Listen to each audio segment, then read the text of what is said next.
پہلے قومی اسمبلی کا اجلاس جو انہوں نے بلایا ہے، یہ شک یہی کیا جا رہا ہے کہ دونوں اجلاسوں کو بلایا گیا ہے۔ جوائنٹ سیشن میں تو یہ پاسبل نہیں ہے، نہ یہ آئینی کوئی طریقہ کار ہے کہ آپ جوائنٹ سیشن سے ڈائریکٹلی کچھ کر لیں۔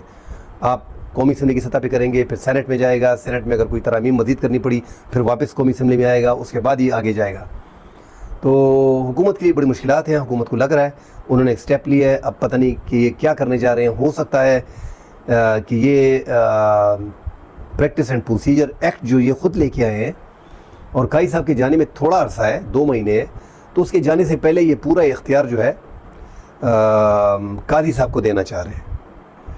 تو دوبارہ اس میں ترمیم کرنے کی سوچی بھی جا سکتی ہے، ہو سکتا ہے کہ پریکٹس اینڈ پروسیجر ایکٹ جو ہے اس کو تبدیل کیا جائے اور قاضی صاحب کو پھر دوبارہ اختیار دیا جائے کہ تک قاضی صاحب اکیلے ہی جو ہے، جو پہلا طریقہ کار تھا چیف جسٹس